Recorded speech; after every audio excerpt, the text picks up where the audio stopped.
The investment casting process. Mold making. Wax pattern injection molds are machined from 6061 aluminum utilizing CAD/CAM customer-provided files. This reduces lead time and increases accuracy of the final part. Wax pattern injection.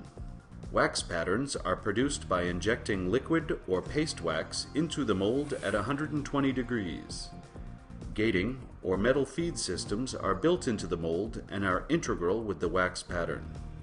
Some molds open automatically, others manually, by unscrewing several bolts. Parts with undercuts or holes may either have a water-soluble core or ceramic core placed into the mold prior to injection. There can be more than one cavity or part in a mold. Size, volume, and cores may allow for only one cavity per mold. Wax patterns. A number of wax patterns are injected to make up a production lot. One wax pattern per part required. The wax patterns are carefully inspected for defects, as any imperfection in the wax pattern will appear on the metal part. Multiple wax patterns are assembled on a frame, or tree, as it is more commonly referred to. A standard tree is 14 inches high and 12 inches wide. The number of parts on a tree is a factor in the cost of a part. The more parts on the tree reduces the piece part cost. Ceramic shell, prime slurry. The wax assemblies are coated with a fine ceramic liquid called slurry. Application of sand. The wax assembly is then covered with a fine sand while the slurry is still wet. Great care must be taken at this stage to make sure the entire part has been covered completely with sand. The first two coats of fine sand predicate the finish of the casting. Typically, a 125 RMS or better can be expected in the investment casting process. Drying time. The wax assembly with a fresh coat of ceramic must dry before moving on to the next dip. Typically, the parts will be left to dry for about 24 hours. Shell, slurry, and sand. Subsequent layers of slurry and sand are applied to build a permeable ceramic shell. Additional drying time. After each layer of slurry and sand, the shell is allowed to dry completely to make a strong ceramic shell. A total of 4 to 6 layers are applied to cover the wax pattern. Completed ceramic shells. Finished ceramic shells are now ready for the next step in the process, which is to remove the wax from the inside of the shell. Autoclave dewax. Ceramic shells are processed in a steam autoclave to melt the wax out. Shells are quickly heated so as not to crack the coating. Wax drains out of the ceramic sprue cup at the bottom of the mold. High temperature burnout.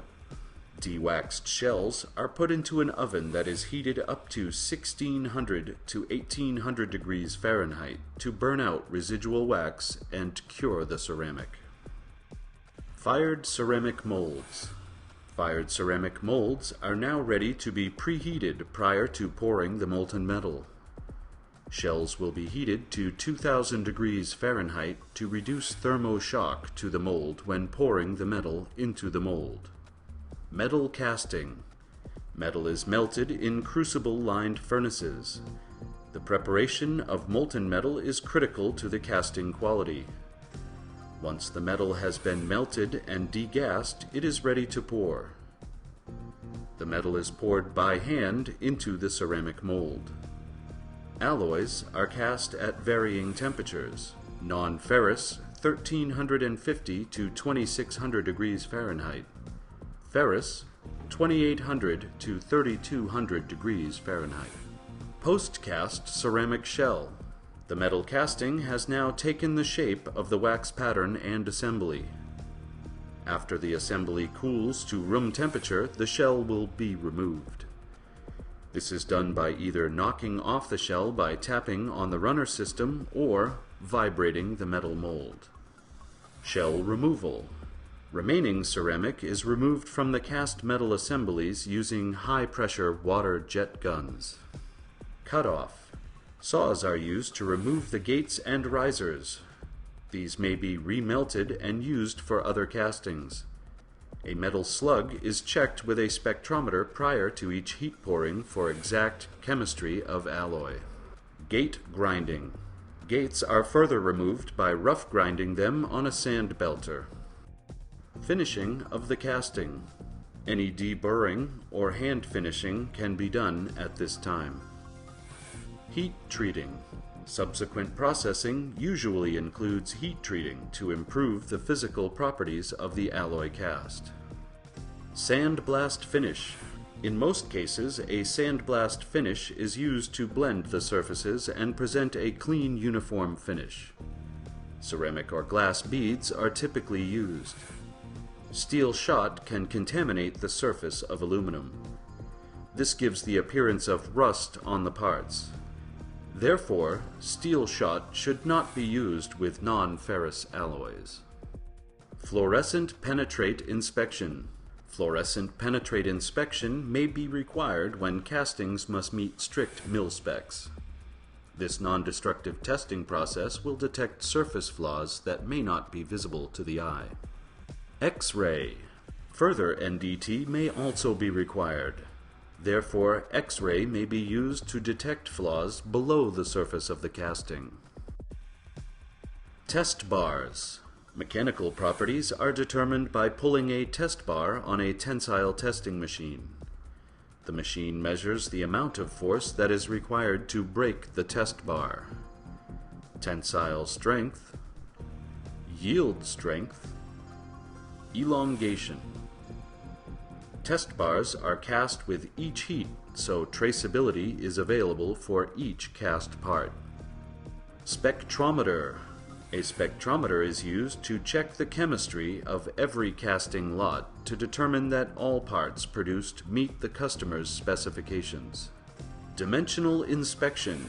Dimensional characteristics can be measured 100% for compliance by CMM and hand measuring tools. Secondary machining.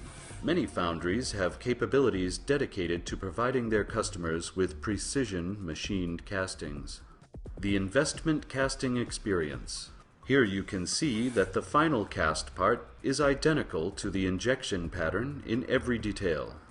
The investment casting process is the same for both ferrous and non-ferrous alloys.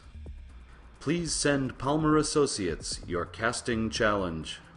Let the experts at Palmer Associates evaluate your casting requirements. We can take your next project from rapid prototype through low, medium, or high volume production. Preceding video courtesy of Alcumet Inc. Alcumet is a precision investment casting foundry that is AS 9100 ISO 9001 certified and NADCAP compliant for NDT. You may now have a better understanding of the investment casting process and the services that Alcumet provides. Please click on www.castingreps.com Investment Casting for design and process information. Please use the alloy charts to best select an alloy to comply with your application need. Please contact Palmer Associates for assistance with your casting project. PDF and 3D files of your design can be sent to www.castingreps.com or call toll-free 888-494-0414.